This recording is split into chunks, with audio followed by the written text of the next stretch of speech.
Buenos días a los que se van uniendo. En 10 minutos iniciamos.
Buenos días a todos los que se van uniendo. En 2 minutos comenzamos.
Ucrania.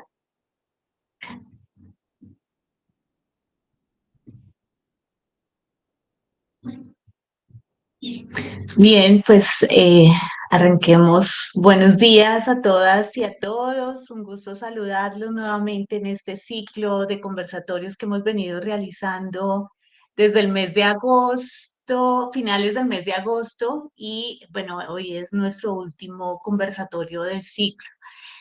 Un saludo pues a quienes nos acompañan hoy por primera vez. Veo caras conocidas. Un saludo, Diana Mendoza. Em, Bien, mi nombre, para quienes se integran nuevamente o por primera vez a este ciclo y a estas conversaciones que estamos realizando, yo soy Constanza Millán. Soy profesora del Departamento de Trabajo Social adscrita a la línea Configuraciones Sociales de los Vínculos Subjetivos y Familiares, y hoy, digamos como lo hemos realizado en los otros conversatorios, estaré moderando este espacio. Este conversatorio en particular es es el cuarto de los distintos conversatorios que hemos realizado en este ciclo. En particular está organizado por las estudiantes Dayana Erazo, Mayerly Gómez y Daniela Ortega, que son estudiantes de las prácticas adscritas a la línea de configuraciones sociales de los vínculos subjetivos y familiares. También está organizado por la profesora Nubia Bolívar, directora del Departamento de Trabajo Social e integrante de la línea.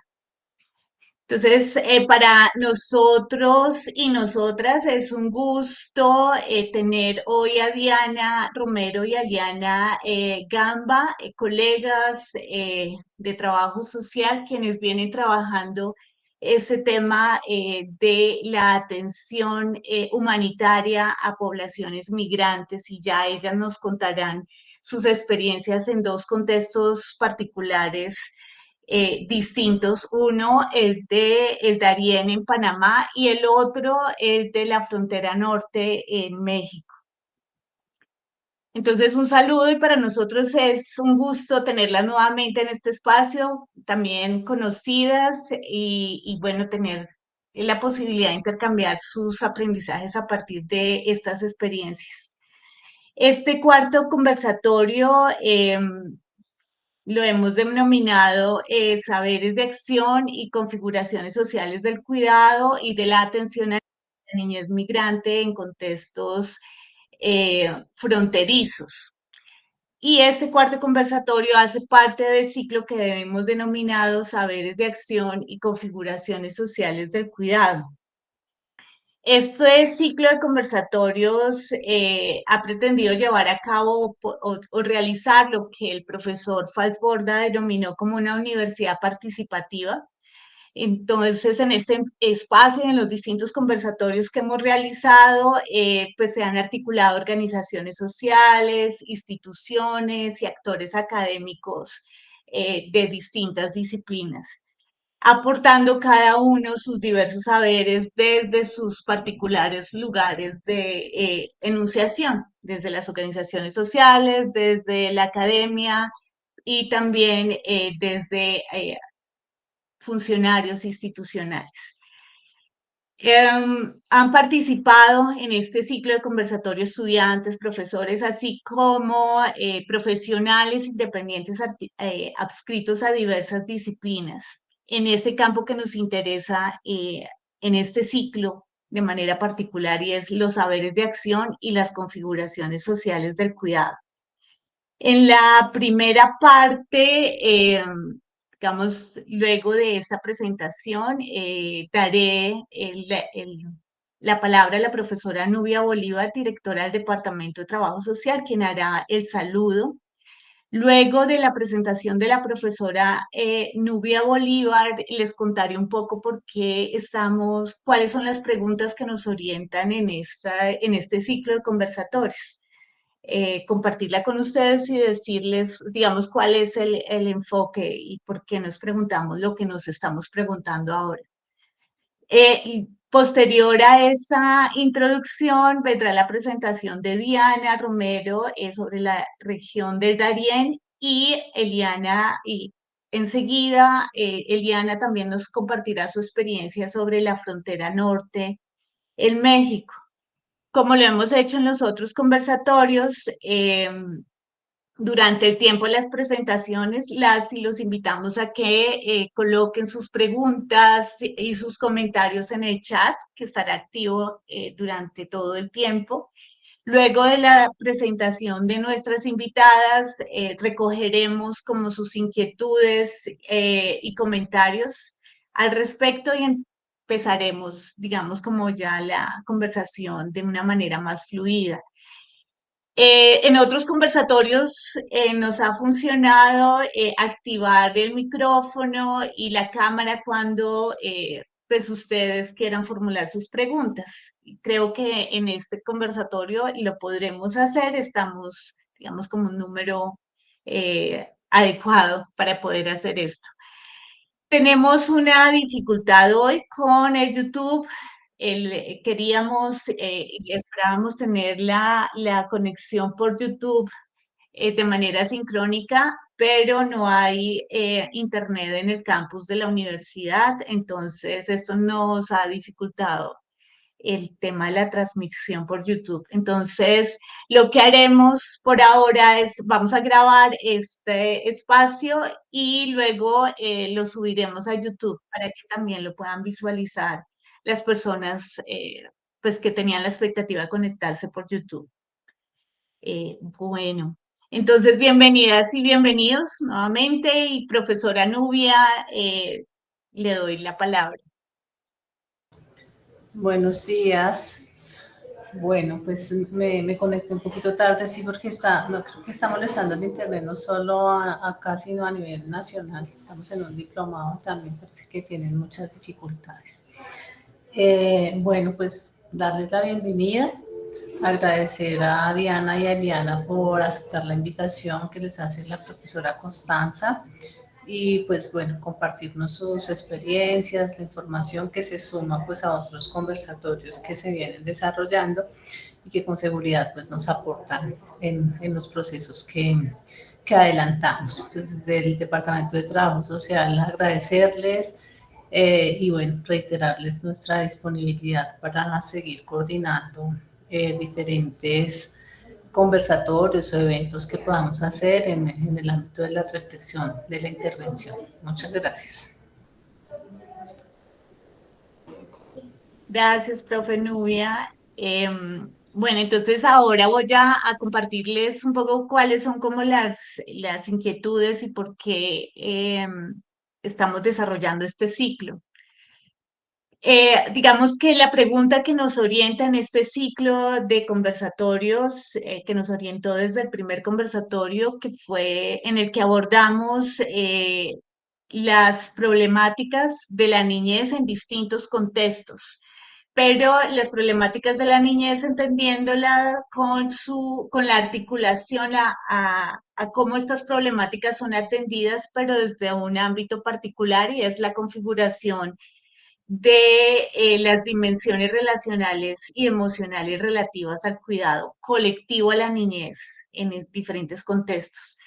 El primer conversatorio que desarrollamos fue un conversatorio en el que trabajamos el tema de las problemáticas de la juventud en contextos urbanos, particularmente en el contexto urbano de Bogotá, en la localidad de Rafael Uribe Uribe, con la corporación Vínculos, que nos compartió una experiencia muy enriquecedora alrededor de los dilemas, las tensiones y, bueno, cómo han ido construyendo toda esa problemática, la atención psicosocial a la juventud en este contexto.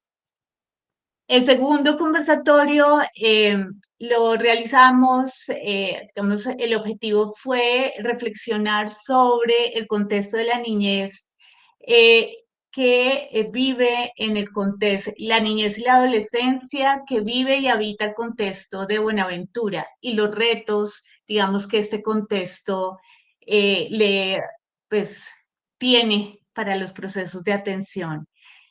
En particular, la experiencia que nos compartió la corporación Cormepaz, que fue la que nos acompañó ese día, estuvo relacionada con la atención en el contexto escolar en Buenaventura. Y bueno, ahí también quedamos con bastantes preguntas, retos, dilemas que suscita la atención en estos contextos complejos. El tercer conversatorio, que lo realizamos hace 8 días, trabajamos el tema de la atención a la niñez indígena con las complejidades problemáticas y lo que implica también el abordaje a estas problemáticas desde una perspectiva intercultural. Y allí nos acompañó la subdirectora general del ICBF, quien nos planteó también, digamos, los principios, los criterios de la política de atención, pero también los dilemas, ¿no? Y las tensiones que suscita este proceso de atención. Nos acompañó ella y también Viviana Tallo, estudiante de la maestría de estudios amazónicos en la Universidad Nacional y quien también trabaja asesorando el ICBF en la atención diferencial a niñez indígena. Y este conversatorio que sería el broche de oro, digamos que tendríamos en este ciclo que desarrollamos durante este semestre, pues vamos a trabajar sobre otro contexto, ¿no? Relativo a las distintas situaciones que afronta esta población. Y es la de los contextos fronterizos, en particular las problemáticas y las tensiones que enfrenta la niñez en contextos, en situación de migración o de movilidad forzada también, como lo dirían algunos. Entonces, digamos que este es como el ciclo que hemos ido configurando. Esperamos el otro semestre, pues abrir otro ciclo también y profundizar en algunos aspectos que hemos desarrollado durante este proceso y siguiendo, digamos, con esta perspectiva de desarrollar un proceso dialógico entre distintos saberes, entre distintas experiencias que convergen alrededor de estas problemáticas. Cuando pensamos este ciclo, entonces quisimos articular dos aspectos que han sido analizados de manera independiente. Por un lado, los saberes de acción y por el otro, las configuraciones sociales del cuidado. El trabajo social ha venido construyendo una serie de perspectivas epistemológicas relativas a los saberes de acción. Y cuando hablamos de saberes de acción, estamos hablando fundamentalmente de los saberes que se producen en prácticas y en experiencias de transformación social. Estas experiencias se realizan cuando los saberes y las múltiples relaciones entre las personas involucradas y el contexto en el que están inmersos son convocados a configurar experiencias de transformación social. Estas prácticas de transformación social se caracterizan por constituirse a partir de relaciones intersubjetivas, dialógicas entre las personas involucradas y quienes actúan con la intencionalidad de configurar acontecimientos éticos y políticos. Y ahí retomo algunas definiciones que hace Claudia Mosquera sobre los saberes de acción. Ella plantea que estos saberes poseen una naturaleza local y contextualizada, están conformados tanto por conocimientos que provienen de distintas disciplinas científicas, pero también por saberes tácitos de la autoridad de la experiencia, de quienes llevan a cabo estas prácticas, de las emociones también y de las apuestas éticas y políticas que hay allí. Son entonces saberes que se co-construyen, son inacabados, plausibles, convenientes y contingentes a la experiencia y están orientados por finalidades, las finalidades que se buscan, los propósitos que se buscan durante las experiencias de transformación social. Son saberes que adquieren relevancia en tanto proceso que se co-construye. Entonces, en una lógica de saber-proceso, las epistemologías que surgen de estos saberes de acción, dice Peirce, constituyen en tanto saberes proceso, una visión participativa del mundo. En este caso que nos ocupa hoy, con los procesos de atención a la niñez migrante en contextos fronterizos, nos preguntamos entonces cuáles son las lógicas y las gramáticas de los saberes de acción que allí se producen, cuáles sus dilemas, cuáles sus tensiones, cómo estos saberes interactúan con las configuraciones sociales del cuidado.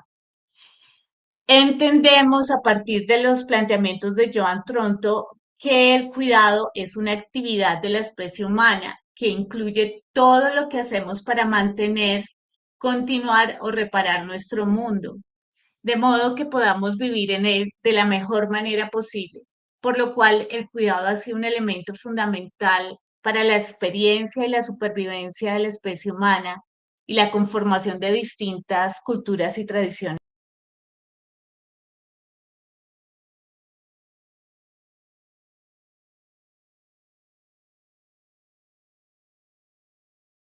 Entiende que el cuidado es principalmente relacional, ya que los vínculos que propicia son siempre interdependientes y multidireccionales, considerando tanto actores humanos como no humanos. La agenda feminista ha venido proponiendo discusiones que pretenden profundizar sobre las prácticas del cuidado. Estas discusiones se preguntan por qué dimensiones involucra el cuidado en la cotidianidad, quiénes realizan el cuidado en los contextos sociales, cómo se distribuye el trabajo del cuidado, quiénes se consideran cuidadores y cómo son reconocidos. ¿Qué ideas, valoraciones y creencias se han construido sobre el cuidado en sus dimensiones materiales, emocionales, relacionales y morales?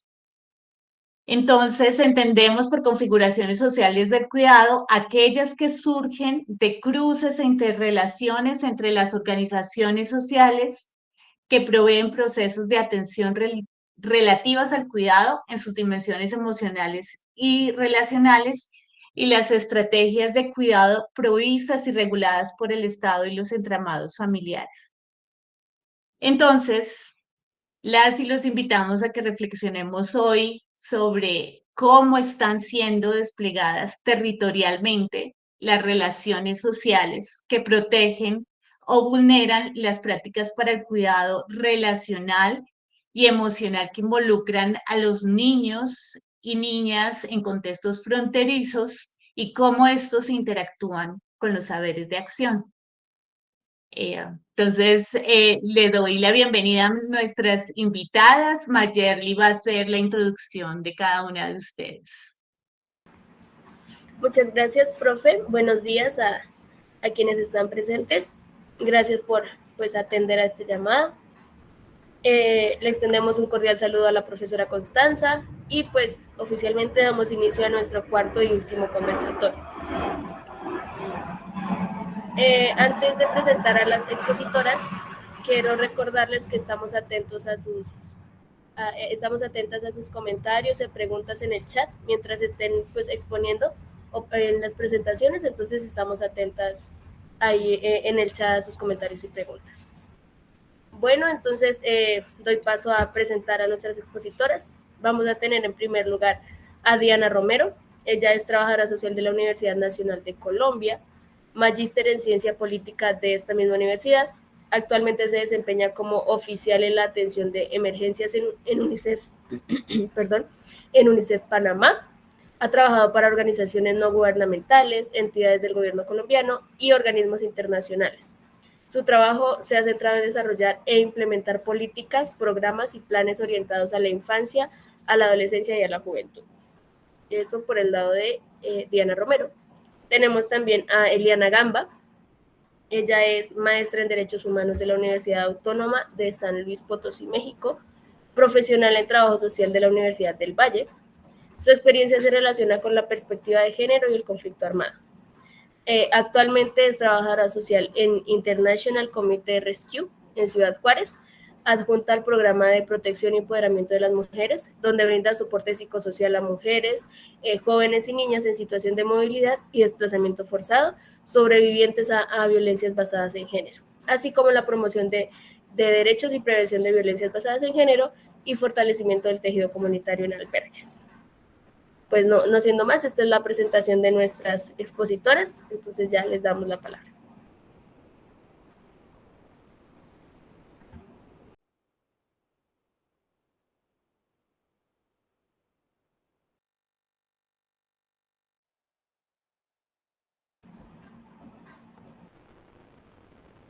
Iniciamos con la presentación de Diana Romero. Bueno, muchísimas gracias por la invitación. En verdad es interesante volver a la academia después de como tantos años y poder hacer un pare para esta reflexión. Mi caso que voy a presentar el día de hoy tiene que ver con Darien, pero retomando un poco el esquema que ha planteado Constanza, arrancaré con los temas de cuidado, con los temas de saberes para la acción, entonces, en este contexto fronterizo y sobre la niñez que se encuentra en movilidad. Lo primero es reflexionar por las trayectorias vitales y la experiencia, y como lo estaba planteando Constanza, tiene que ver con ese conjunto, digamos, de aprendizajes que a lo largo de la carrera profesional han sido desarrollados. En bienestar familiar, cuando trabajaba en bienestar familiar, nosotros hablábamos no de proyectos de vida, sino de trayectorias vitales. ¿Por qué? Porque hay un ciclo y una sobreposición de situaciones que te van llegando a desarrollar unas habilidades y que a lo largo de la vida vas cambiando. Entonces, por eso no hablamos de proyectos, sino de trayectorias vitales. Y en este caso, para configurarlo como saber de acción, tiene que ver con reflexionar la experiencia constantemente. Entonces, lo primero, y no es por un tema de egos, sino que tiene que ver con reconocer qué bagaje o qué traigo yo en mi maleta personal que me permite acompañar o responder a esas situaciones en las que yo me encuentro para hacer ese abordaje social, esa intervención que tengo que desarrollar para esas poblaciones en alto nivel de riesgo. Entonces, lo primero es los aprendizajes de trabajo social, donde toda mi énfasis fue en tema de derechos humanos y apoyo psicosocial. Lo siguiente, la experiencia de trabajo en contextos de conflicto armado, que ya de alguna forma me permitía analizar los actores territoriales, cómo se estaban dando las dinámicas, quiénes cooptaban el territorio, cuáles eran los actores, pero también cuáles eran los impactos sobre la población. Y luego, digamos, por trayectoria profesional me fui adentrando mucho en el tema de protección infantil. Entonces, esto me permitió también entender cómo proteger a los niños en contextos o situaciones que eran muy complejas. Ya más recientemente, pues, y desde el año 2015, trabajo en el contexto de movilidad humana, donde eran como los primeros flujos de población venezolana. Y creo que Colombia allí tenía un valor agregado, y es que ya teníamos el tema de desplazamiento y de situaciones complejas que permitió absorber y poder dar una respuesta pertinente y coherente al flujo migratorio venezolano, situación que no pasó tan fácilmente para Ecuador, para Perú, para Brasil, que tuvieron que aprender de los temas humanitarios. Entonces, en este momento podríamos decir que me puedo llamar una trabajadora humanitaria, pero también todos aquellos que están en primera línea acompañando a esas personas que están en estos contextos de flujos de movilidad. Que es importante también allí, además de la experiencia, poder entender que estamos trabajando en contextos de complejidad e incertidumbre. ¿Qué significa eso? Que hay que entender al territorio al cual estamos ingresando, entender su cultura, cuáles son esas condiciones que tenemos a nivel cultural, cómo perciben al extranjero, juicios y prejuicios, y hasta dónde podemos maniobrar en ese contexto de complejidad. También comprender las situaciones de seguridad, y esto no se lo enseñan uno en la academia. Y lo pueden decir varias colegas que han estado, digamos, en frentes de conflicto armado o que han estado en situaciones, digamos, de alta volatilidad, y es entender la condición de seguridad. Para nosotros lo primero es que los equipos tienen que permanecer en territorio de manera segura. Cuando yo tengo un equipo que corre riesgo psicosocial o riesgo de seguridad físico, no vamos a poder garantizar la atención, así querramos mucho salvar a las personas, estar allí para salvar vidas, poder salvaguardar a las personas significa primero protegernos a nosotros mismos. Y también algo que he aprendido, además de la experiencia, porque esto no te lo dan en la universidad, es siempre tener planes alternos, es decir, tú diseñas una estructura, planeas, creas indicadores, pero la realidad es otra. Entonces, cuando uno está hablando de contextos transfronterizos, de flujos migratorios que suben, que cambian, donde la política marca decisiones súbitas, hay que tener planes alternos porque los objetivos y garantizar la integridad de la población es importante. Entonces, esto lo obliga a uno a salirse de esa cuadrícula en la que uno está y también entender que uno está en un contexto de emergencia, ¿no? Entonces, apropiarse, digamos, de esa complejidad, de esa incertidumbre y poder maniobrar lo que implica ser, digamos, un trabajador humanitario que puede trabajar con las familias, con las comunidades, con las entidades del Estado, con los otros organismos de cooperación para gestionar la emergencia.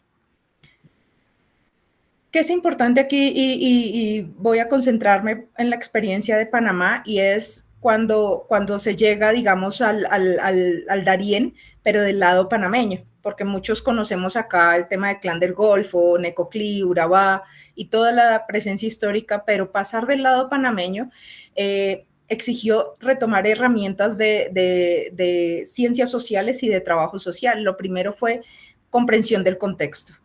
Y era entender que Panamá es un país de alta renta que tiene muchísimo dinero, pero que también tiene muchísimas desigualdades y que a pesar de tener dinero tiene niveles de escolaridad y de atención en servicios sociales sumamente bajos. Entender que estamos en una zona de frontera que podía ser incluso más deficiente que las zonas del Chocó, donde no había institucionalidad, donde no hay servicios públicos, donde no contamos con infraestructura del Estado. Mantener un análisis binacional que permitiera comprender las dinámicas y poder analizar cuáles eran las situaciones históricas allí, porque no solo era el tema de migración, sino cómo la población indígena transita de un lugar a otro. Cómo esos territorios han sido poblados, si hay proyectos de extracción minera, de madera, o qué economías se mueven allí y cuáles son los actores territoriales. También implicó comprender los marcos legales, en qué estoy yo, y entonces venir de Colombia acostumbrada a tener la ley de protección de niñez y pasar a un país en el que la ley de protección se aprobó el año anterior, entonces nos lleva a un escenario en el que no hay comprensión del interés superior del niño y que va a tomar al menos 10 años en que pueda ser desarrollado en el país. Entonces, me exige a mí entender qué puedo hacer en el marco legal e institucional en el que estoy. Otro de los elementos y de las herramientas que empleé fue el análisis de redes, y esto es saber con qué cuento, qué apoyos tengo, quienes así no tengan presencia en el territorio me pueden ayudar en gestión. Y esto tiene que ver con el análisis de la descentralización. Para nosotros es muy obvio el tema de descentralización, pero en Panamá, a pesar de estar en la ley, no hay una descentralización efectiva. Entonces, mucho tiene que ver con los contactos, quién hace esa abogacía, quién tiene el nexo institucional. Así yo esté en territorio, dependo de otros que tienen la capacidad de abogacía en el nivel nacional. Entender el análisis de capacidades, y esto hay que entender que Panamá no ha tenido catástrofes, desastres o alguna situación humanitaria. Entonces, cuando llegué a encontrar que los compañeros, cuando yo les hablaba de lo psicosocial, no me entendían. Cuando hablaba de restablecimiento de derechos, no me entendía.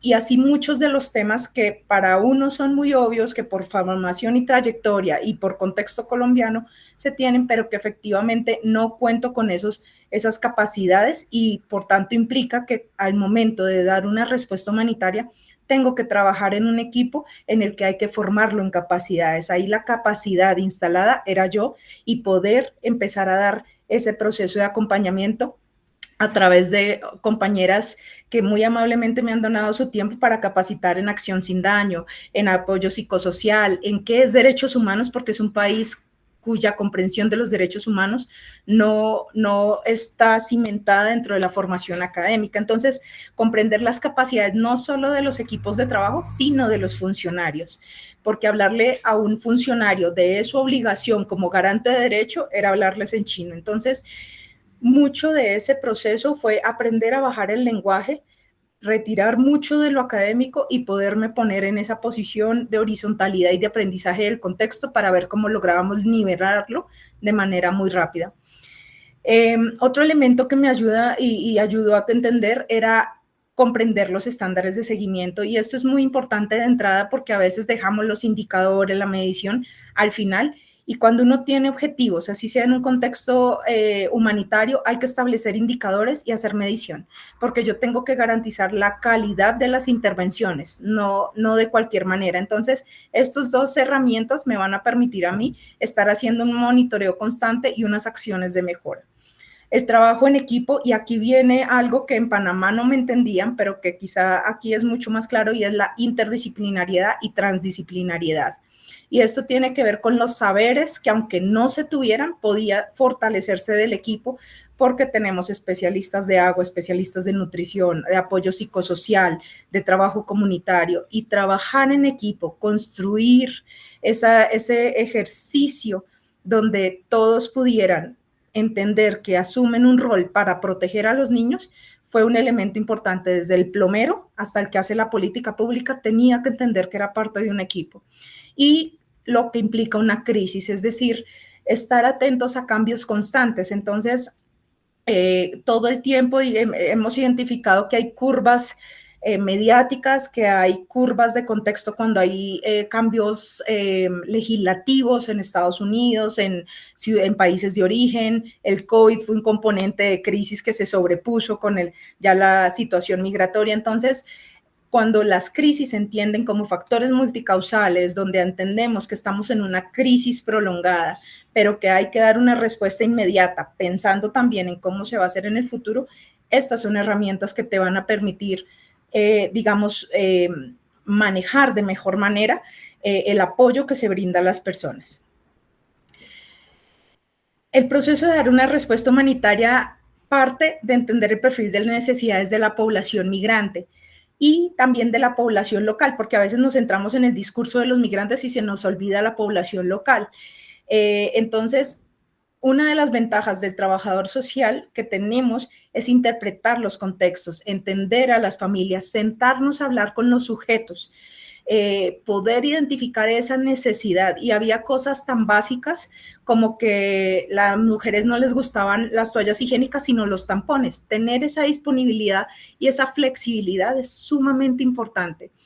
Entender, por ejemplo, que tengo mujeres africanas, musulmanas, que requieren un espacio privado para poderse vestir, distinto a la población haitiana, que puede desnudarse en cualquier lugar, bañarse en el río de manera pública y volverse a vestir, o digamos los distintos contextos que empiezo a encontrar sobre las culturas de esta población. También en la población local, entender que tienen mayores niveles de desnutrición, pocos servicios locales, y entonces entender esas necesidades históricas para no descompensar con las intervenciones que hacemos. Complementar los recursos, y esto fue importante porque Panamá, por ser un país de alta renta, no estaba en el mapa de lo humanitario. Entonces, lo primero fue empezar a hacer gestión con donantes, empezar a poner por escrito, hacer reportes de situación y visibilizar. Entonces, después de 3 años de abogacía, logramos poner en el mapa de lo humanitario a nivel global y regional el tema de la situación de Darién, presentando esas historias de vida, esas necesidades. Entonces, eso nos exige muchísimo trabajo en cuanto a la documentación y la visibilidad de las necesidades de los niños, de las familias, de las mujeres. Entrenarme a mí y entrenar a mi equipo porque, claro, yo había sido formada en tema psicosocial, en conflicto armado, pero cuando te llega el tema migratorio, y más cuando hablamos de flujos migratorios extracontinentales, pues hay que empezar a hacer investigación. Entonces, también le pedí apoyos a las compañeras que por favor rastreáramos el tema de migraciones extracontinentales, entender las rutas por las cuales se movía la gente y la diferencia entre movilidad y trata y tráfico. Todo eso hay que formarse porque nadie te va a dictar el curso para ser trabajador humanitario, hay que entrenarse. Y apoyarse en un equipo, y esto fue algo que aprendimos mucho, trae expertos, ¿sí? Panamá no tenía especialistas de agua, no tenía especialistas de género, no hay especialistas de género, no hay expertos en apoyo psicosocial. Entonces, empezar a entrenar ese equipo se hace con los expertos, con quienes han tenido la experiencia, entonces, invertir desde el principio en esas expertices ayuda a que ahorremos en esa curva de aprendizaje y podamos dar respuesta a tiempo a las personas. Y bueno, aquí ya entro paso del tema de saberes en acción para entrar al tema de cómo está el contexto de Darién, y es contarles que pues obviamente Darién como jungla es una de las rutas más peligrosas del mundo si se habla de migración.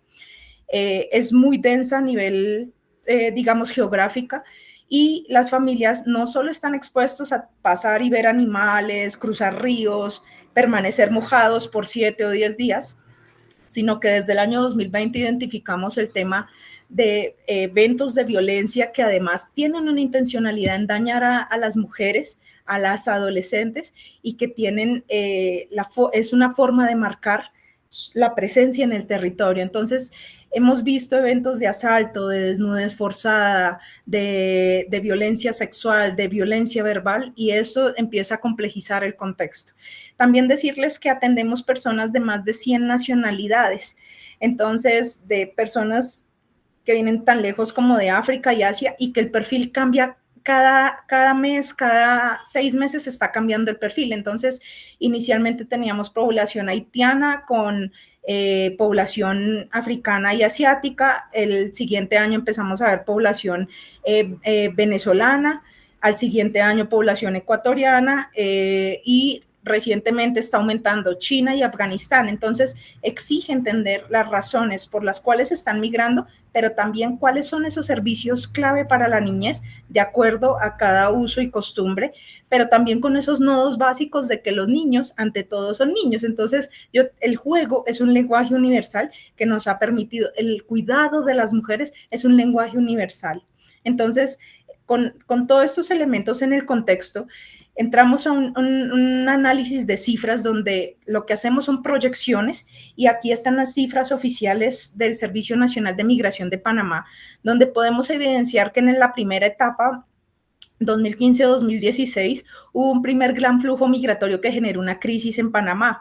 Después de eso, el Estado panameño tomó unas medidas que lograron reducir el flujo, pero también tiene que ver con las políticas de Estados Unidos interpuestas por el presidente Trump en su momento, que hicieron que se redujera el flujo. Pero ya para el año 2019 empieza a incrementar otra vez el flujo, y como ven en la línea verde, empezaba a aparecer un perfil que era el de niños, niñas y adolescentes. ¿Qué significa esto? Que habíamos visto una migración donde la mayoría de personas que migraran eran hombres adultos con destino hacia el norte, México, Estados Unidos y Canadá. Pero después del año 2019 empezamos a ver que ya las familias no dejaban a los niños con las abuelitas, con los tíos encargados, sino que las familias viajaban con los niños. Entonces, eso exige en el marco de una respuesta humanitaria tener atenciones para las familias.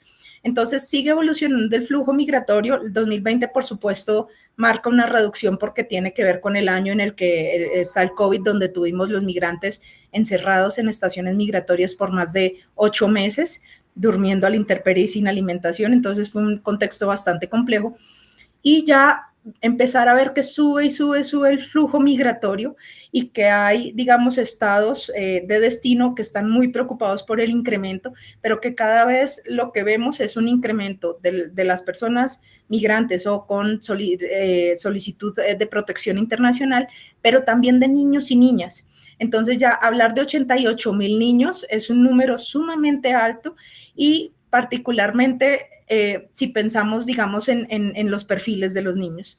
Entonces, algunas cifras claves que hay que tener en el contexto de esta frontera, y es que para final de 2023 esperaríamos que al menos 500,000 de personas hayan atravesado la frontera entre Colombia y Panamá en la jungla del Darién.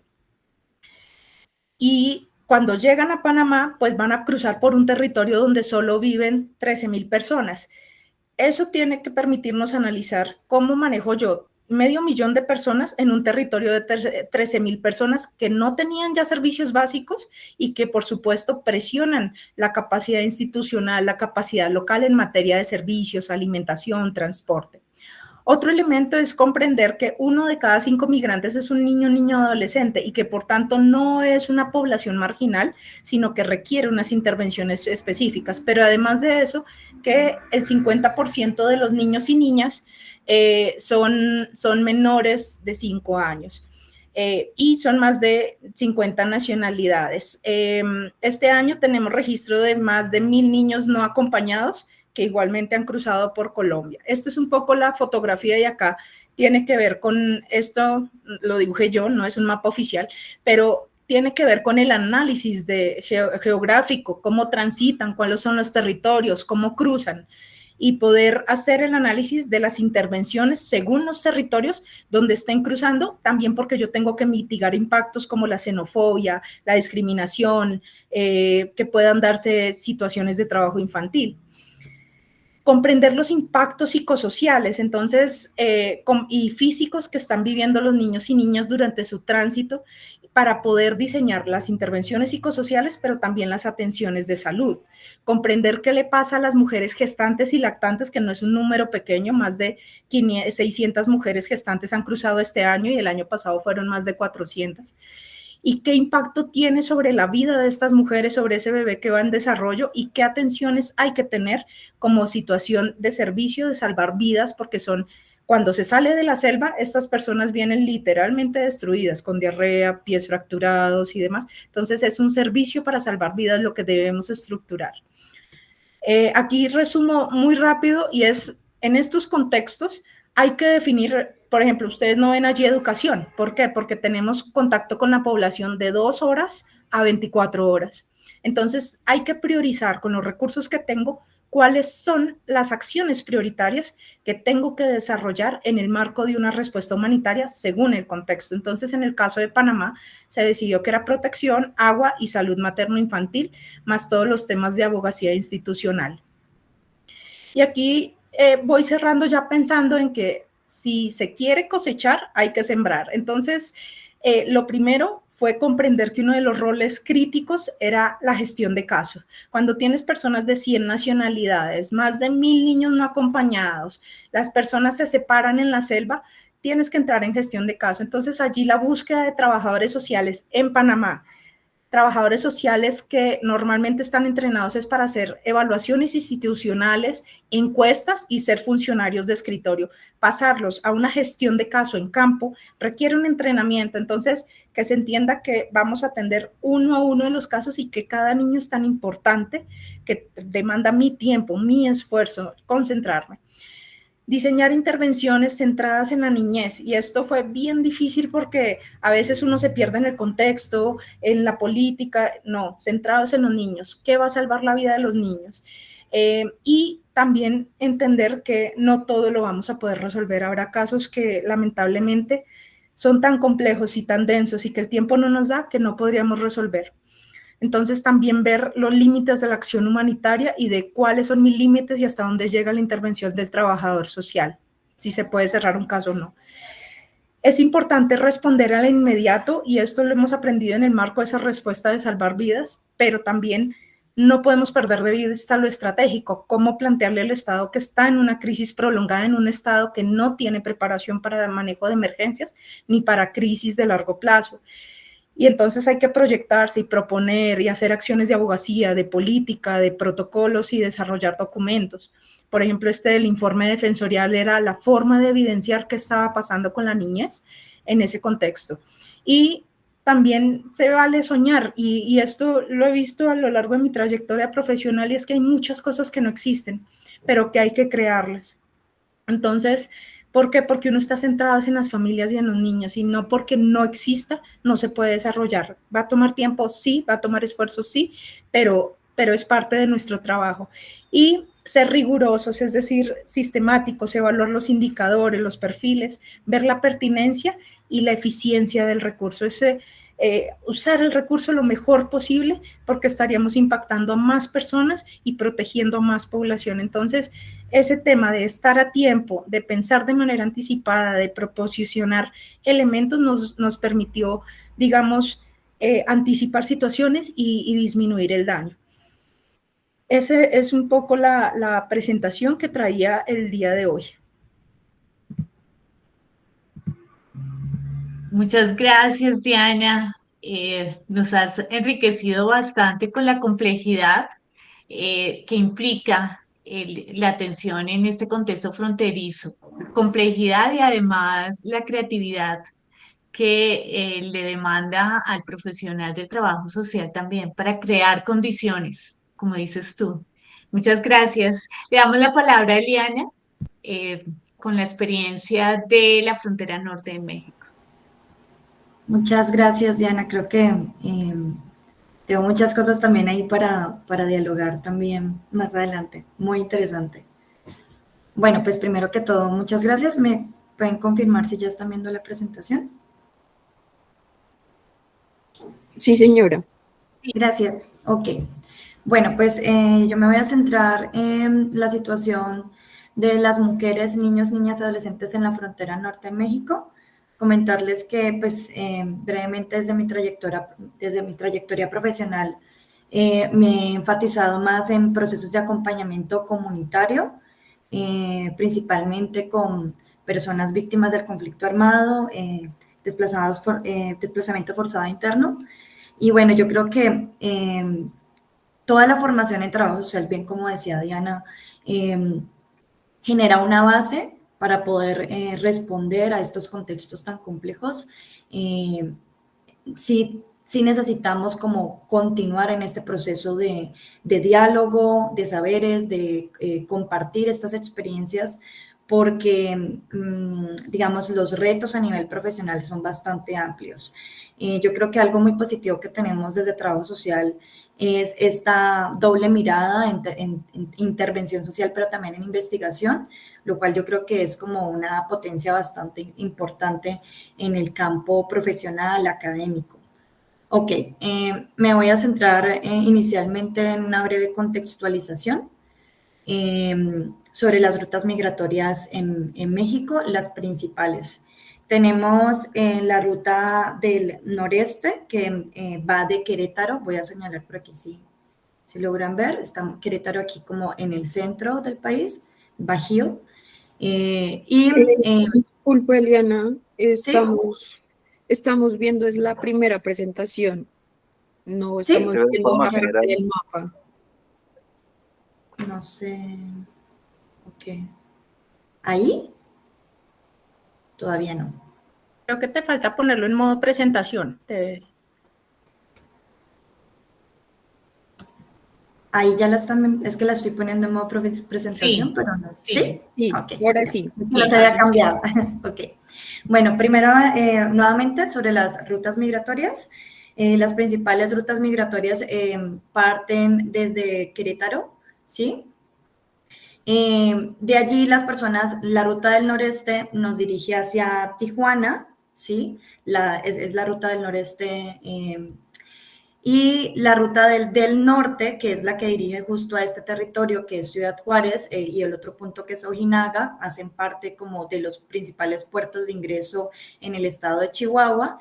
Y tenemos la ruta del noreste, que es la que dirige hacia Reynosa y Matamoros. Voy a hacer énfasis en la ruta del norte, la que dirige hacia Ciudad Juárez. Comentarles que los principales riesgos que hemos identificado en esta ruta están entre el estado de Durango y Chihuahua, por los incidentes, por el incremento de incidentes de seguridad en este último año.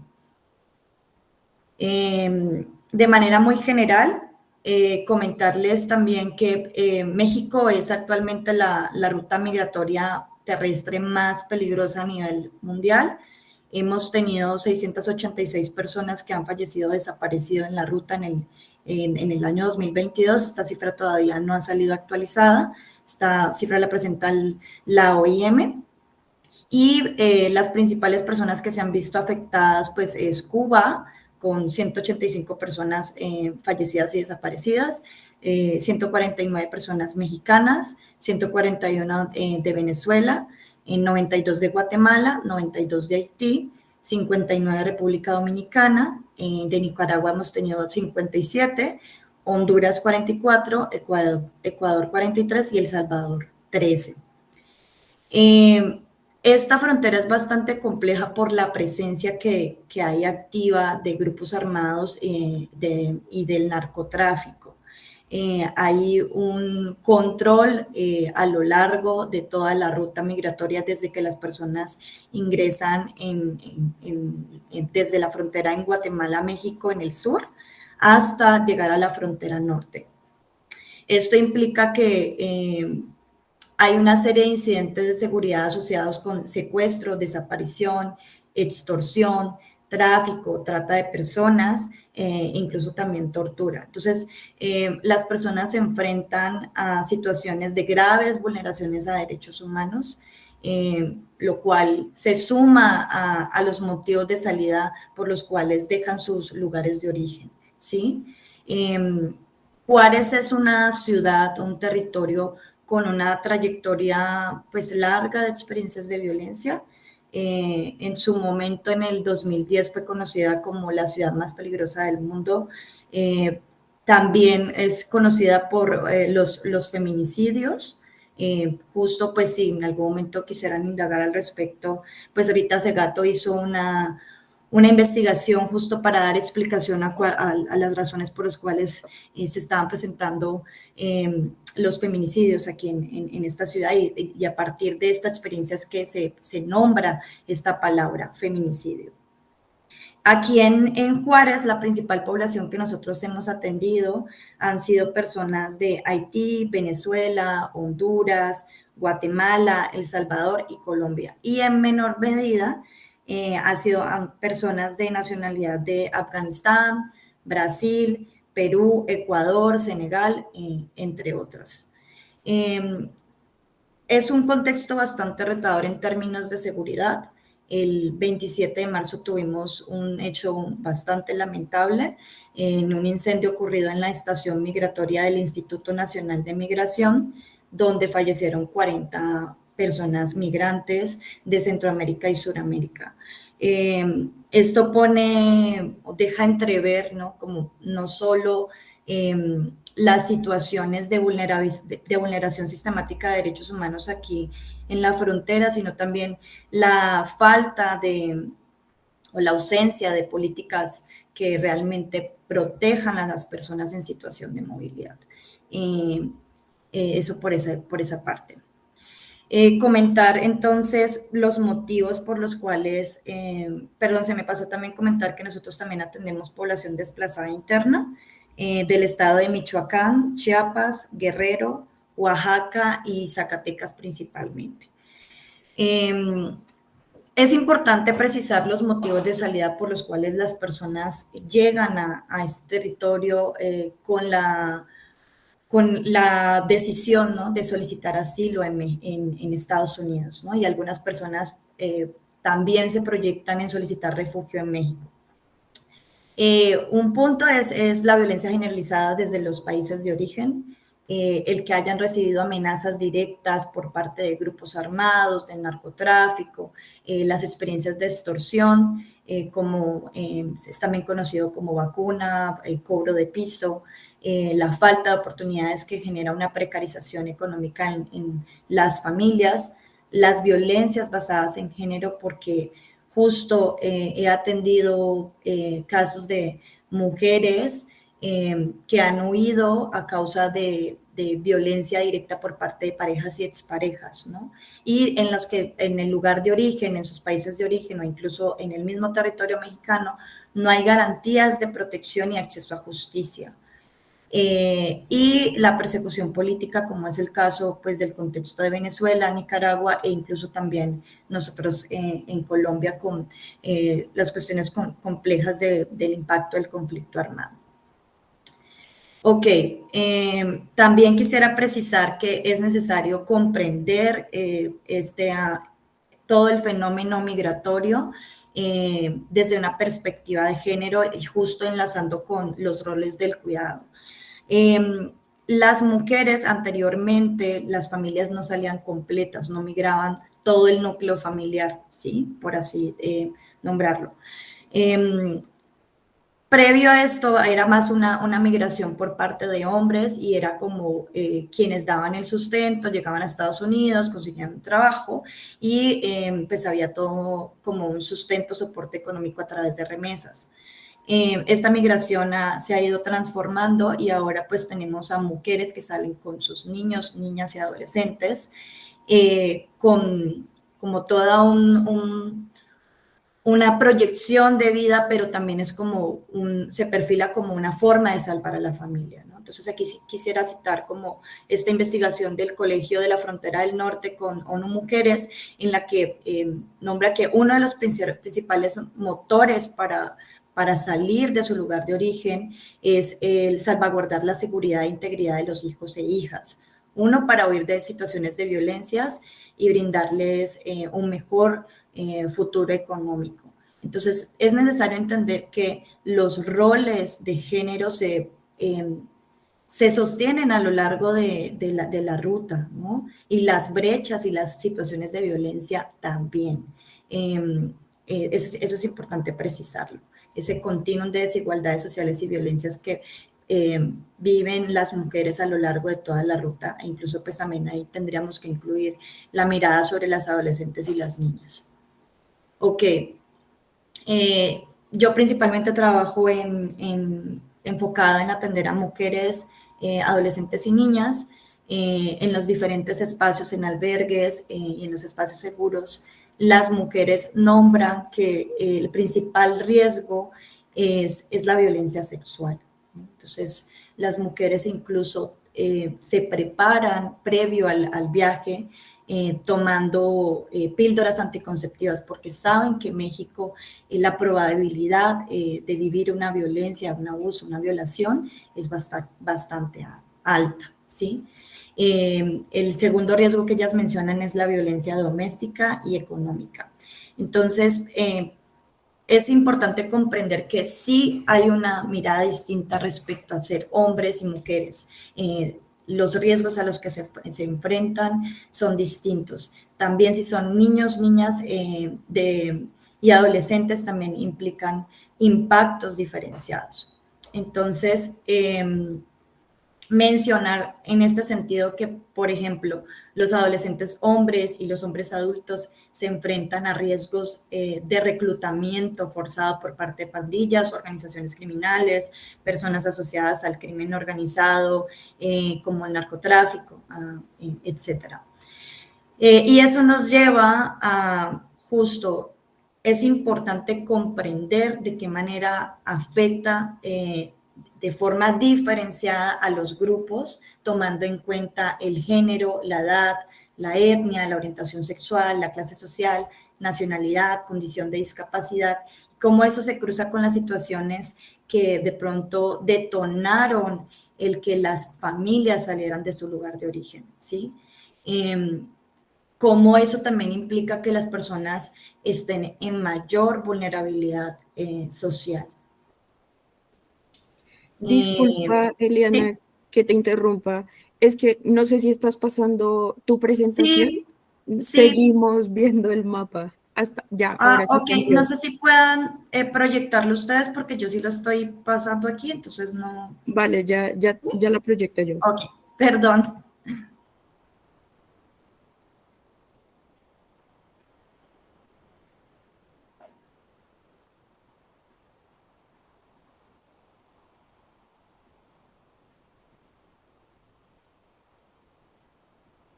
Ok. ¿Se está viendo? Sí, muy bien. Vale. Ok, me dicen si quieren que me regrese, si les parece, no hay ningún problema. No, está súper bien hasta Ok, ahora. muy bien. Entonces, el tener una perspectiva de género, el tener una perspectiva de infancias, nos sitúa el que tenemos que comprender que la situación de vulnerabilidad y los riesgos en la ruta son diferenciados, ¿sí? La condición de ser una mujer, una niña, una adolescente, migrante en situación de movilidad va a aumentar los riesgos, ¿no?, de violencia, ¿sí?, durante la ruta. Entonces, volvemos al punto de las mujeres, niñas y adolescentes viven violencias a lo largo de toda la ruta, en lugar de origen, en tránsito, en destino, incluso en retorno, ¿sí? Y eso es importante comprenderlo porque tiene que ver con pues las violencias patriarcales, ¿no? Con este continuum de violencias que nos atraviesa como sociedad. ¿sí? Y de ahí que sea necesario construir acompañamientos con perspectiva de género y con perspectiva de niñez, ¿sí? Comprender también y respetar, y aquí es como una cuestión también desde la acción sin daño, desde el enfoque centrado en la sobreviviente, que si las mujeres no desean denunciar, pues no es necesario obligarles, ¿no? Esto es distinto cuando hablamos de perspectiva de niñez, ¿sí? Porque en este caso nosotros sí tenemos la obligación legal de realizar e interponer una denuncia, ¿sí? Entonces es necesario tener como estos enfoques bastante claros. La siguiente, por favor. Ok, entonces el impacto diferenciado. El impacto diferenciado nos sitúa entonces que las mujeres, niñas y adolescentes, sobre todo mujeres y adolescentes, tienen mayor probabilidad de vivir agresiones sexuales o violaciones, el que sean víctimas de trata de personas con fines de explotación sexual, de explotación laboral, la servidumbre doméstica, de pronto también sufrir embarazos no deseados y enfermedades de transmisión sexual. En niños, niñas y adolescentes, el que sean también reclutados para temas de trata, explotación con fines de explotación laboral, prostitución y reclutamiento forzado. La siguiente, por favor. Ok.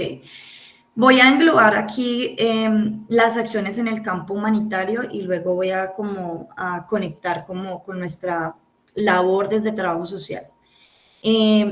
Como les decía, Juárez es un contexto bastante complejo y retador en términos de seguridad, ¿sí? Las situaciones que aquí se presentan son bastante complejas,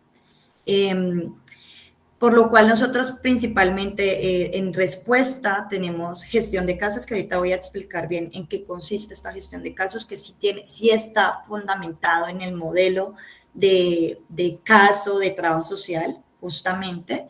Y aquí lo enfocamos principalmente en violencias basadas en género, justo para atender a mujeres, niñas y adolescentes y comunidad LGTBQ+, y en protección a niñez de manera como enfocada, ¿no? Tenemos también el acompañamiento integral a niños, niñas no acompañados. Esto está a cargo de otras organizaciones muy especializadas. Aquí identificar que el grupo de niños, niñas no acompañados son niños que viajan solos, ¿sí? O bien que estén viajando a cargo de un tío, una tía, un abuelo, una persona que puede ser cuidador familiar, pero que no tiene la custodia. Y eso representa un reto en términos de garantía de derechos, porque si estos niños, niñas y adolescentes cruzan a Estados Unidos, van a sufrir separación familiar, ¿sí? Entonces, en el proceso de acompañamiento que nosotros realizamos, es vital realizar esta detección, aunque nosotros no lo atendemos de manera directa, porque quienes atienden es la institucionalidad mexicana y organizaciones especializadas en este grupo poblacional, ¿sí? Otro punto bastante importante que tiene que ver más como con la atención psicosocial grupal, con este enfoque que nosotros tenemos, es la conformación de espacios seguros para mujeres y niñas y comunidad LGBTQ+, en albergues, principalmente nosotros aquí trabajamos en albergues, y los espacios amigables y protectores para niños, niñas y adolescentes.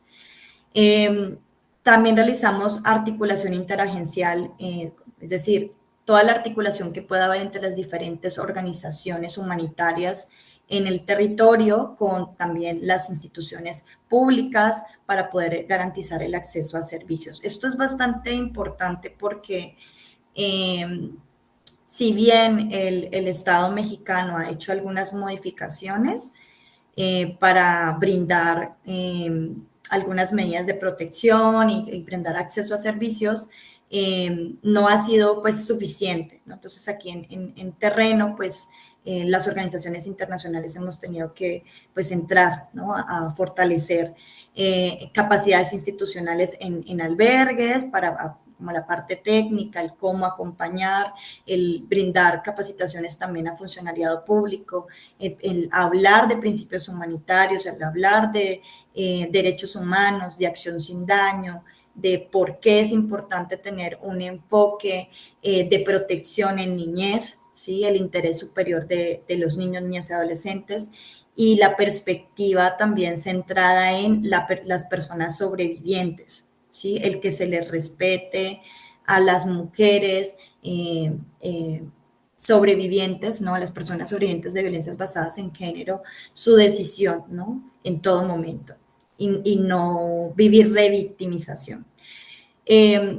Como ya bien lo decía Diana, el campo humanitario, el estar en este contexto nos implica todo el tiempo estar como atentos a estos flujos, pero aparte el modificar los procesos de acompañamiento, es decir, los modelos no son fijos.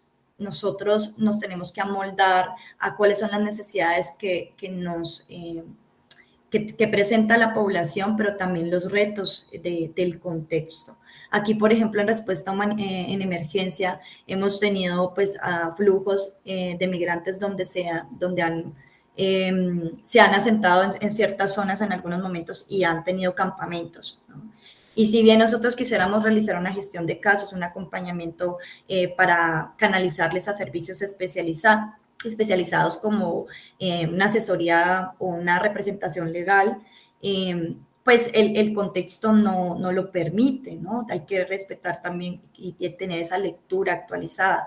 Probablemente entonces en esos casos nosotros hemos dado contención, más enfocado como en primeros auxilios psicológicos, el hacer monitoreos en términos de cómo están las personas en acceso a servicios como agua, alimentos, medicamentos, comprender que este territorio en específico, pues estamos en una zona de desierto que tiene cambios climáticos abruptos. Por ejemplo, ahorita ya estamos en otoño y entonces ya las temperaturas comienzan a bajar, estamos a temperaturas mínimas ya de 8, 9 grados, ¿sí? Y esto a nivel pues de la población, los flujos migratorios que tenemos de Sudamérica y Centroamérica, pues implica un impacto importante, ¿sí? Es decir, hay que brindar incluso ese primer apoyo en que las personas tengan acceso no solo a albergues, sino también, por ejemplo, a ropa adecuada de acuerdo a la estación en la que nos encontremos, ¿sí? La siguiente, por favor. Entonces, en el modelo de gestión de casos que justo sí está basado en la experiencia, justo en fundamentación de trabajo social, aquí es un modelo conocido en el campo humanitario para poder dar atención individual, focalizada, incluso también pues en temas de niñez de manera familiar. Partimos entonces de una evaluación, ¿sí? De una evaluación para comprender pues cuáles son las situaciones de riesgo, de vulnerabilidad, las necesidades concretas. Aquí haría una diferenciación. En el caso de niños, niñas y adolescentes, necesitamos tener el consentimiento de padres, madres y cuidadores. En el caso de mujeres adultas o personas adultas sobrevivientes de violencia basadas en género, partimos de su decisión de, ¿puedes regresarte, por favor? Partimos de su decisión de tomar este proceso de acompañamiento y de respetar en todo momento las decisiones de la sobreviviente, de la persona sobreviviente. Y aquí, de manera muy, muy general, quisiera hacer énfasis que es importante esta articulación, este trabajo entre organizaciones, pero también a nivel de trabajo articulado con otras profesiones, ¿sí? Aquí trabajamos con médicos, personas abogadas, psicólogos. Tiene que haber un entramado porque si bien nosotros tenemos una expertise, pues las necesidades y las situaciones de violencia que han atravesado las personas son bastante complejas, ¿sí? Y entonces eso nos implica que las respuestas tienen que ser igual de de complejas también, que puedan tener como distintos niveles. Entonces aquí nosotros buscamos generar planes de seguridad, es decir, si hay una situación de violencia que necesitamos disminuir el riesgo, pues entonces buscar alternativas con refugios especializados para atención a sobrevivientes y familias, en el caso de mujeres que salen con sus niños, niñas y adolescentes, ¿sí? Y bueno, la gestión de casos también se adapta, ¿no? Y como bien decía Diana, ¿no? Es necesario que tengamos esta perspectiva de la situación concreta en términos de los casos, como en su complejidad, como bien lo decía ahorita, en esta perspectiva de interseccionalidad, que se tome en cuenta el género, la edad, la nacionalidad, como toda esta situación de la familia, pero también las situaciones del contexto. Nosotros aquí hemos tenido que elaborar protocolos de respuesta a secuestros, por ejemplo, pero que responden al contexto de Juárez, ¿sí? Es decir, si bien hay una perspectiva amplia, necesitamos aterrizarlos y responder de manera inmediata. La siguiente, por favor. Y en términos de atención psicosocial, me voy a enfocar aquí específicamente en los espacios. Perdón, Eliana, 2 minutos para ir pasando luego ya la discusión. Sí, claro que sí. Los espacios seguros de mujeres y niñas, los tenemos aquí. Son espacios que buscan garantizar que existan condiciones para acceso a servicios, por ejemplo, el que las mujeres con sus familias, niñas, adolescentes, puedan conocer cuáles son los servicios disponibles aquí en Ciudad Juárez, ¿sí? El que se puedan también tener actividades de tipo grupal de soporte en salud mental, la conformación de redes y círculos de mujeres y adolescentes para dialogar sobre estas experiencias de violencia, pero también cómo podemos prevenirlas, y el acceso también a este servicio especializado que es gestión de casos. La siguiente, por favor. Ok, me voy a ir rápido sobre los retos de atención psicosocial, con eso cierro. Dentro de los principales retos que hemos tenido, pues es justamente los cambios que tenemos de la población de manera constante, ¿no? El flujo es constante, los tiempos para la atención son bastante cortos, lo cual implica que tenemos que tener una respuesta rápida, efectiva, con tiempos bastante cortos, ¿sí? Incluso para dar una gestión de casos en temas de graves violaciones a derechos humanos como secuestro, tortura, desaparición, ¿sí? El temas de accesibilidad, el tener poblaciones de distintas nacionalidades que no son hispanoparlantes o población indígena que tampoco habla español, nos implica también unas condiciones que tenemos que garantizar la accesibilidad al servicio, ¿sí? Las políticas del cuidado, y aquí quisiera hacer como mucho énfasis en cómo estos roles de género se sostienen y cómo, por ejemplo, no solamente las mujeres, sino también las adolescentes asumen roles de cuidado en los albergues donde se encuentran alojadas y también en las tareas que se designan en los albergues, y es necesario continuar trabajando sobre esta transformación que es más bien de largo alcance, ¿no? Que tiene que ver con trabajos de romper como estas visiones de los roles de género estereotipados, ¿no? El construir espacios amplios de acompañamiento que permitan el diálogo intercultural para hacerle frente a estos discursos de odio. Justamente a partir del incendio en Ciudad Juárez, pues hubo un incremento de violencia y discriminación a población en situación de movilidad. El brindar una atención integral a personas que no acceden a albergues, ¿sí? Porque tenemos bastante población también en situación de calle, el acceso a instituciones de justicia y no revictimización, y por último, si puedes pasar a la siguiente, el cómo estos cambios en las políticas migratorias, pues claro que afectan los procesos de atención, los flujos migratorios, ¿sí? Por la expulsión, la deportación, las detenciones arbitrarias. Y quisiera hacer como mucho énfasis también en la proyección de acompañamiento, y creo que aquí nosotros en Trabajo Social tenemos mucha experiencia en el fortalecimiento del tejido social, las acciones comunitarias. Si bien la gestión de casos es necesaria, y es necesaria porque las personas necesitan acceder a servicios y que se les garantice sus derechos, también es necesario construir esta visión de lo comunitario con la población de acogida, con la misma población migrante, para trabajar promoción de derechos, para trabajar la promoción de derechos de niños, niñas y adolescentes, el que se hable del impacto diferenciado en la población, ¿no? ¿Qué implica para un adulto el salir de su lugar de origen, pero que no es lo mismo, como bien decía Diana, el impacto que tiene sobre niños, niñas, adolescentes? Entonces, bueno, con eso cierro y pues muchas gracias. Muchas gracias, Eliana. Bastante enriquecedora tu experiencia y las dos presentaciones interlocutan magnífico, de manera magnífica. Entonces, quisiera como resaltar algunos aspectos de la experiencia que ustedes nos han compartido.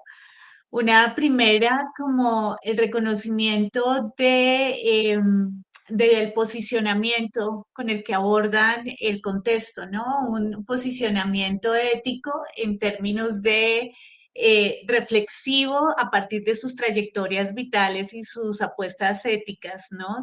Digamos, en términos de estos contextos que abordan y que enfrentan en su actuación profesional que plantea, digamos, unos retos para el actuar profesional relacionado con contextos complejos, pero la particularidad de estos contextos complejos es la movilidad, digamos, tan fuerte que experimentan, que son ampliamente y constantemente mutables, o sea, cambian de un momento a otro, digamos, en el tiempo y, y digamos ahí es un reto para la actuación profesional, cómo actuar, digamos, en contextos altamente mutables, ¿no?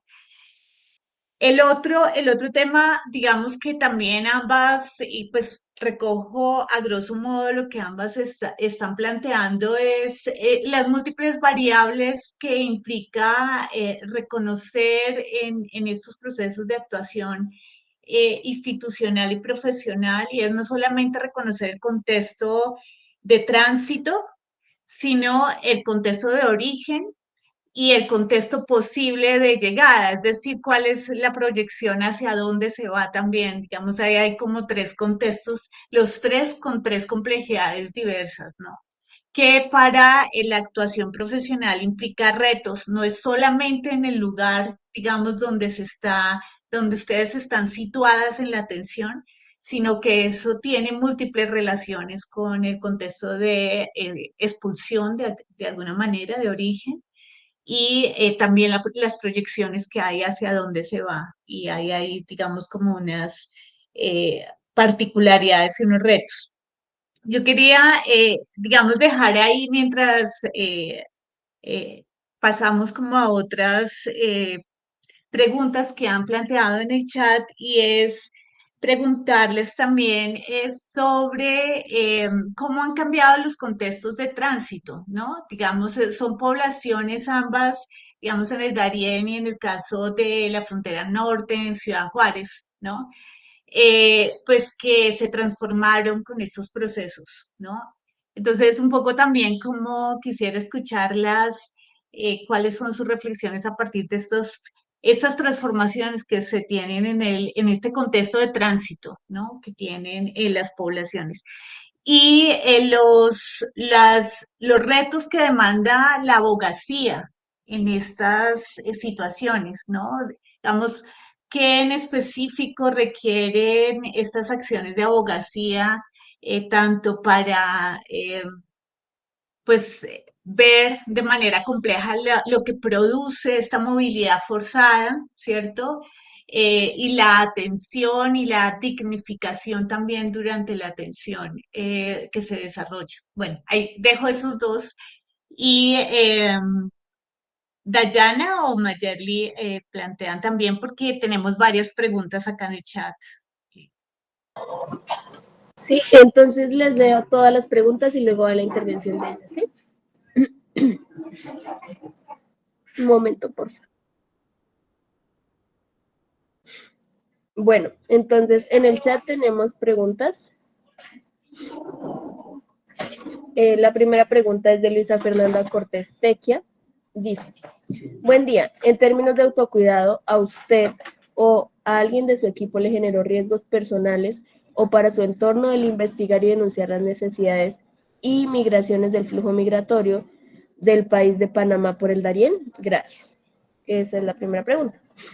La segunda, Diana Mendoza dice, gracias por la presentación. Quería preguntar, en un contexto tan complejo, ¿qué tipo de acciones se han podido impulsar desde el trabajo en terreno para evitar la xenofobia y la discriminación con los migrantes y de qué manera se trabaja con las comunidades locales para mitigar los impactos producidos por la migración?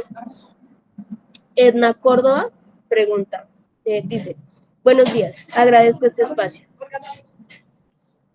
Soy psicóloga clínica y me gustaría saber cómo abordan el tema de la salud mental de los profesionales que atienden esta población migratoria, teniendo en cuenta las problemáticas a las que se tienen que enfrentar diariamente.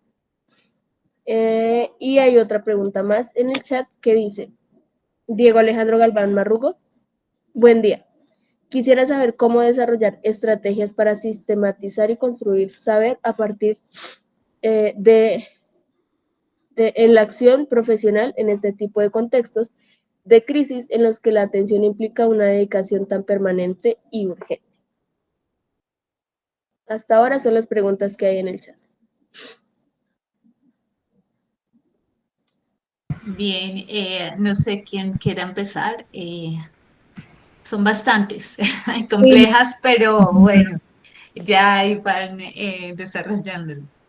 Vale, frente al tema voy a arrancar de abajo hacia arriba porque es más simple, la que nos lanzó Constanza es más compleja. Entonces, sistematización de contextos.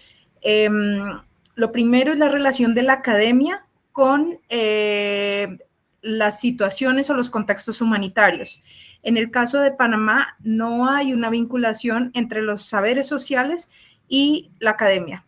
Entonces, poco y nada se reflexiona sobre lo que está, digamos, sucediendo, y eso es una gran ganancia que tiene Colombia en tratar de aportar sobre la situación de realidad, los contextos y podernos dar insumos a quienes realizamos intervención y herramientas. Entonces, no hay mucha documentación, serán algunos reportes y demás, pero no hay sistematización como tal.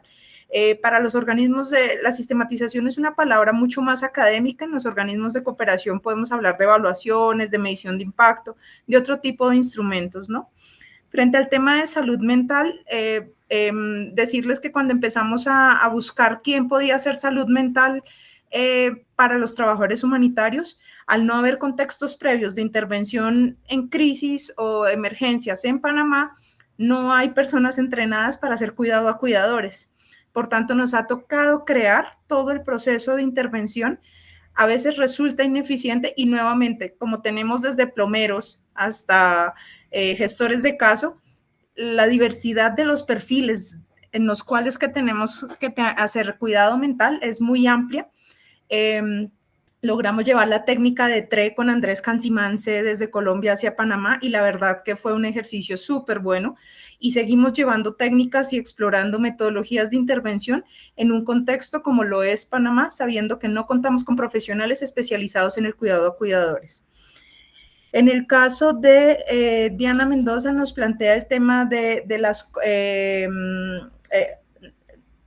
comunidades locales y el manejo de la xenofobia. Y hay ejemplos muy concretos. Por ejemplo, a los niños en los espacios amigables, los niños indígenas, las mamás les decían que no fueran porque no querían que se mezclaran con los migrantes. Entonces, persuadir a los padres y madres indígenas que dejaran ir sus niños a los espacios amigables son formas de cerrar esa brecha entre el tema de xenofobia, y son acciones prácticas y concretas. No tienes que irte a los grandes discursos ni las grandes campañas, sino entrar en ese día a día de cómo ir reduciendo esas brechas que existen, ¿no? Porque son comunidades históricamente excluidas. Y ahí conecta con esa segunda pregunta de cómo hacer con las comunidades locales en ese impacto. Y, por ejemplo, tenemos unos sistemas de potabilización de agua porque la primera necesidad al salir de la selva es agua potable. Y lo que identificamos es que históricamente en la zona de Darién ninguna comunidad tiene agua potable. Entonces, avanzar en construir sistemas de agua potable que lo sostengan las comunidades, que se hagan sostenibles, que sea una excusa el sistema de agua para hacer fortalecimiento comunitario, son formas de intervención que nos permiten a nosotros cerrar las brechas entre la intervención entre comunidad migrante y comunidad local y garantizar derechos humanos, porque no hay distinción entre migrante y local, sino que igual son poblaciones que necesitan agua. Y así puedo dar ejemplos por cada uno de los sectores. Por ejemplo, en violencia sexual, cuando empezamos a demandar los sistemas de atención de salud sexual y de kit posexposición a violencia, el PET kit, el mismo médico local nos decía, ¿pero qué es un PET kit? Y entonces nosotros como, o sea, estamos en Darién, en el segundo territorio de mayor cantidad de eventos de violencia sexual en menores de 18 en el país, y el médico no sabe qué es un PET kit. No era por los migrantes, los niños y las mujeres locales no sabían, no habían sido atendidos en sus temas de violencia sexual. Entonces, trabajar en las intervenciones locales para sostenibilidad va a cerrar esas brechas, no solo para la población migrante, sino para las comunidades históricamente excluidas, indígenas, de frontera, mujeres. Frente al tema de las denuncias, cuando uno trabaja en un organismo de cooperación, no presentamos denuncias. Nosotros como cooperación generamos reportes con base en necesidades de las personas. Entonces, ¿quiénes generalmente elevan las denuncias? Pueden ser las personas directamente a través de instituciones, para eso está Human Rights Watch, está la Corte Interamericana, hay varias organizaciones de derechos humanos que trabajan en esos temas. Y parte de lo que hicimos y lo que expliqué y quisiera ser bien enfática es nuestra primera etapa de trabajo fue visibilizar la situación, mostrar las cifras, pero más allá de las cifras, cuál es el impacto sobre la vida de los niños, las niñas y las mujeres en el hecho del flujo migratorio y el tránsito a través de la selva. Hoy en día pues ya lo encuentran en muchos documentales, pero cuando nosotros arrancamos nadie nos creía que había tal flujo migratorio y también quería ocultarse porque no quería mostrarse a Panamá un país de alta renta con una situación humanitaria. Entonces, ir posicionando el tema no se hizo dentro de Panamá, se hizo en el contexto global a través de redes de comunicación y de información y ciertos procesos de abogacía en los que estamos entrenados, pero nosotros no emitimos denuncias. Eso corresponde al individuo en su exigibilidad de derecho y a organizaciones de derechos humanos que te ayudan a presentarlo. Entonces, desde Naciones Unidas lo que hacemos es abogacía, presentar y visibilizar la situación y hacer acciones, digamos, de complementariedad con el Estado. Frente a las preguntas de Constanza, bueno, uno, la abogacía en un país en el que no estaban acostumbrados el Estado a interactuar con el sistema de Naciones Unidas, porque no habían habido situaciones de catástrofe o emergencia. Entonces, lograr empezar a entrar a cada una de las instituciones del Estado, entrar, por ejemplo, a la entidad de protección de niñez que se llama CENIAF, que equivaldría al ICBF en Colombia, y lograr convencerlos de que un niño que viene de Congo, que viene de Bangladesh, necesita protección internacional, es un proceso. Lograr convencer al Ministerio de Salud que el sistema de medición de emergencias de nutrición tiene que ser validado dentro del marco legal del Estado, tomó 2 años que nos aceptaran el procedimiento. Entonces, la abogacía no es de fuerza, es de persistencia, de argumentación, de estar allí, acompañar y estar dándole, porque también los que hemos estado del lado de funcionarios del Estado tenemos que entender cuáles son las limitaciones institucionales. Entonces, muchas veces como cooperación se sientan es a darle madera al Estado cuando nuestro trabajo y quien ha sido funcionario entiende que tiene que apoyar, complementar, persuadir, dejar acciones de sostenibilidad. Entonces es una abogacía muy direccionada a planes, políticas, programas, a documentación, a visibilizar la situación de derechos humanos, pero también a poderle fortalecer la capacidad institucional y comunitaria. Frente a las transformaciones, creo que la flexibilidad es súper importante, porque pasar de 29.000 personas a casi 500.000 de personas en menos de 4 años en un país que no tiene experiencia en atención humanitaria, por supuesto que es un ejercicio de respuesta basada en las transformaciones. Es decir, pasar de atender de una orilla de río con cambuches hechos con un pedazo de guaduas y un tarpaulín, a tener que construir, apoyar el Estado a que construya estaciones migratorias, que no sean espacios de detención, porque es que además esta política migratoria está mediada y liderada bajo una entidad que es el Ministerio de Seguridad. Persuadir a una institución de seguridad de que los niños tienen derechos, de que los migrantes no han cometido delitos, de humanizar la migración, es parte de ese trabajo de acompañar en las transformaciones. Entonces, estarnos adaptando, reflexionar los perfiles, mirar el volumen y proyectar es algo que demanda tiempo constante y que, bueno, creo que nos hemos podido adaptar. Y también aprovecho el espacio para agradecer a todas las compañeras que han donado su tiempo y todo me han ayudado, porque si fuera por mis propias capacidades, creo que no hubiera logrado acompañar todo lo que se ha podido acompañar estos años. Over.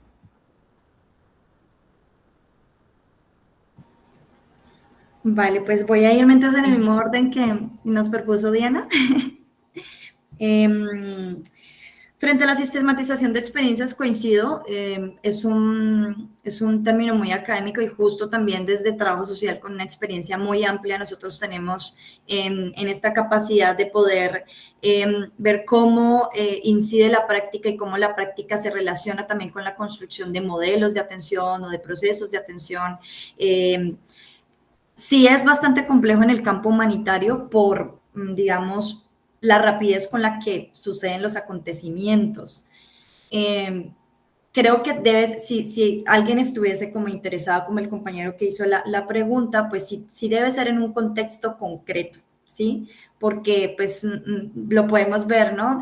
Diana está en el contexto de Panamá y la respuesta en emergencia es muy distinta a la que tenemos acá en la frontera norte, e incluso estando en México, las distintas respuestas son diferentes, ¿no? En la frontera sur es totalmente distinta. Entonces, sí partir de que esta sistematización debe responder a un territorio particular en un periodo de tiempo particular y con todas las implicaciones que va a tener el poder comprender no solo el contexto del territorio, sino las situaciones de las personas que han salido de su lugar de origen. En términos de acciones de salud mental, de autocuidado, bueno, nosotros somos un equipo que brinda acompañamiento directo. Es decir, nosotros atendemos gestión de casos, todos los casos que tienen también con familias, con estos incidentes de seguridad y graves violaciones a derechos humanos. Hemos tenido que hacer evaluaciones pues de los riesgos que podemos asumir y los que no. Y son conversaciones muy serias en el sentido de qué riesgos vamos a asumir si le entramos a esto. ¿Sí? Si bien, como decía Diana, nosotros no ponemos una denuncia porque nosotros no somos una institución del Estado, pero sí podemos, en nuestro caso, acompañar a las familias a acercarse con la institución. Tenemos que tomar la decisión de si lo hacemos, ¿sí? ¿Por qué? Porque como hay actores muy complejos de crimen organizado, de narcotráfico, pues de pronto el acercarnos y dar ese soporte en sitio puede situarnos a nosotros en un riesgo directo.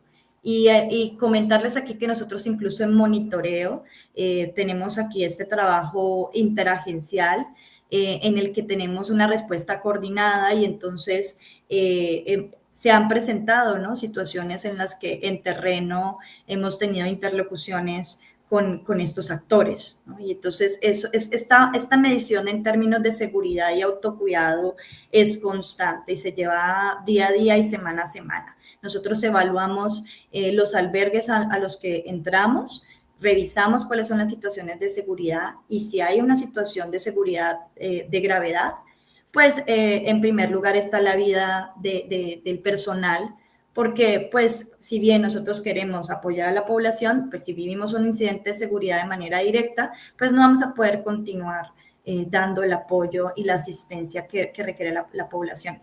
Eso por un lado.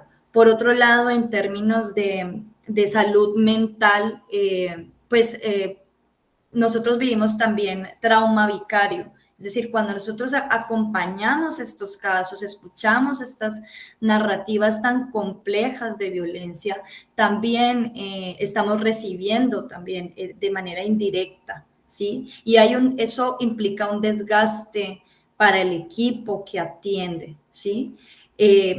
Por eso es importante construir planes y proyectos también que cuiden la salud mental de quien atiende de manera directa, ¿sí? Espacios de contención, espacios de escucha, herramientas, digamos, de autocuidado que puedan tener que ver, no sé, con prácticas diarias, ¿no? Meditación, deporte, el que el mismo equipo de trabajo generen espacios para compartir de esparcimiento. Yo creo que uno de los principales retos también al estar en estas zonas es que todo el tiempo pues coexistes con la población, ¿sí? Entonces, de cierto modo, no te puedes distanciar del todo de la situación y la problemática. Y eso también impacta en términos de salud mental. Entonces, hay como distintos niveles. Uno de autocuidado que tiene que ver con seguridad, con estas lecturas y monitoreos constantes de seguridad. Y otro en términos de salud mental individual y colectivo de los equipos. Y eso es una línea bastante importante porque el desgaste es inherente en este trabajo. O sea, no podemos decir que quien atiende directamente no va a tener un impacto en 1 o 2 años. El desgaste está, ¿sí? Y hay un riesgo bastante de burnout. Acciones para la inclusión. Aquí le apostamos mucho a construir acciones en lo comunitario que incluya población o comunidad de acogida, ¿sí? Hacer actividades como foros, cines comunitarios, actividades a gran escala, pero también espacios en los que pueda haber como este diálogo, ¿sí? Y justo la conformación de los espacios seguros va orientada a eso, ¿sí?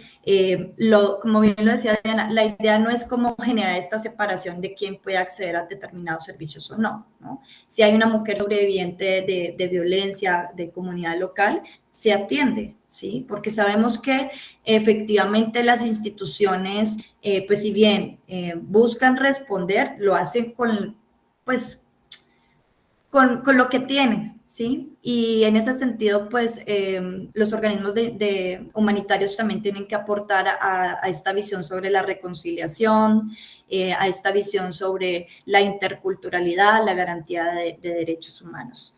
Entonces, bueno, aquí la línea que nosotros le damos principalmente es como a esta visión más desde lo comunitario y a garantizar que todas las personas tengan acceso a los servicios independientemente de su nacionalidad o lugar de origen. Me voy a ir también con la parte de abogacía. Aquí también efectivamente no hacemos acciones de denuncia. Desde los organismos internacionales nos enfatizamos más que todo sobre las situaciones de visibilizar qué es lo que está pasando en terreno, ¿sí? Entonces, particularmente en Juárez, pues el que sea visible el qué está pasando, si las personas se están entregando en las puertas, cuáles son los impactos que está teniendo en la población, si hay una vulneración de derechos de manera particular, y hacer énfasis también en este impacto diferenciado, ¿sí? En los grupos poblacionales. Y respecto a la transformación del territorio, aquí es bastante particular porque Juárez, pues, es una ciudad de tránsito y siempre lo ha sido, ¿sí? Entonces, aquí las personas sí han identificado y incluso en algún momento podríamos ver, ¿no?, cómo se ha transformado el tema del transporte, el ingreso irregular. Antes aquí era muy conocida la figura de coyote, o esta persona de pronto local que prestaba el servicio, ¿no? Para cruzar hacia Estados Unidos, pero resulta que esta figura ya no es tal vez una persona local, estos servicios ya son más bien ofrecidos por redes asociadas al narcotráfico, al crimen organizado, ¿sí? Que genera otros riesgos.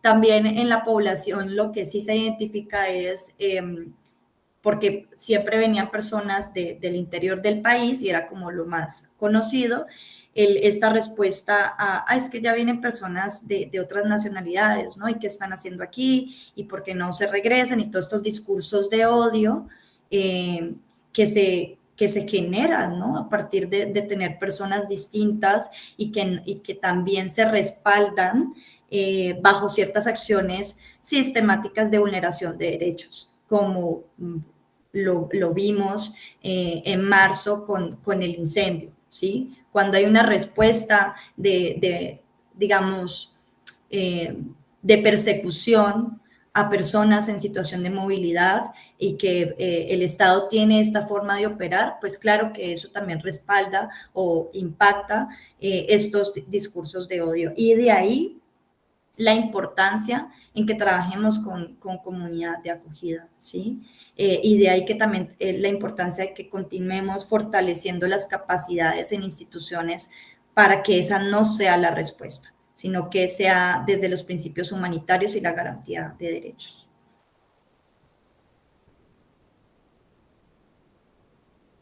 Muy bien, muchas gracias a las dos. Hemos quedado, digamos, con múltiples reflexiones, dilemas, y pues agradecerles por su generosidad, digamos, la gran generosidad de ambas en compartir esa experiencia de una manera tan reflexiva, digamos, en términos de compartirnos también las preguntas, ¿no? Que suscita todo esto, los dilemas, la continuidad de los aprendizajes, no todo está, digamos, definido desde el comienzo, sino que se va desarrollando de acuerdo, digamos, a esa dinámica del contexto.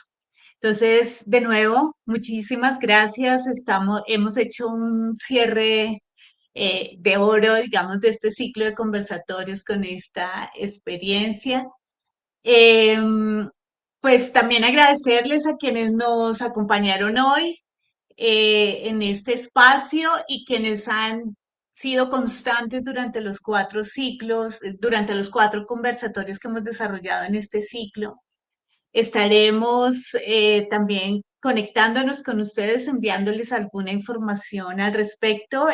Tan pronto podamos subir la grabación al YouTube, también les informaremos a quienes están inscritos.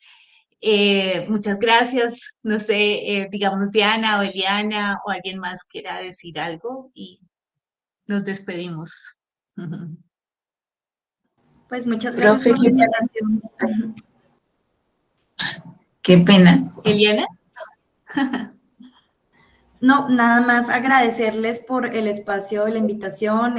Creo que también me llevo con muchas preguntas, muchas reflexiones y este espacio tan enriquecedor de estos intercambios y estos diálogos. De mi parte, pues también agradecer muchísimo sobre todo ese retornar a la academia y volver a categorías nuevas, porque los saberes en acción y todo el tema de cuidado son discursividades un poco más recientes y que, claro, nos exigen estar, digamos, eso que vamos viendo en terreno, dándole un lugar, y creo que los temas de cuidado van tomando mucha fuerza, ¿no? Siempre será importante para quienes están en sus prácticas o finalizando entender los contextos en los que van a encontrarse, porque si nos hubieran dicho cuando, por ejemplo, Diana Mendoza o yo estudiamos que iba a aumentar la migración en Latinoamérica, nos hubiera dado mucha risa, pero el tema de migración llegó para quedarse, va a aumentar, no solamente con destino hacia el norte, sino es probable que tengamos contraflujos y flujos intrarregionales o que América Latina se posicione como un espacio porque están cambiando las políticas en Europa, por ejemplo. Entonces, nos exige a nosotros estar pensando en cómo el trabajo social va a responder a esas nuevas dinámicas y cuáles son esos retos que van a implicar, ¿no? Entonces, creo que es un buen ejercicio de reflexión y también, pues, nada, Constanza, que ha estado como liderando esta iniciativa con el equipo de trabajo social. Gracias por la invitación. A ti, Diana. Profe Nubia, no sé si quieras también algunas palabras de cierre del ciclo y del conversatorio. No, señora, pues agradecer nuevamente a las invitadas de hoy como las invitadas que han estado en los diferentes espacios conversatorios y pues bueno, que con seguridad va a ser un material que quedó grabado para seguir escuchando y reflexionando frente al tema. Muchas gracias. Vale, bueno.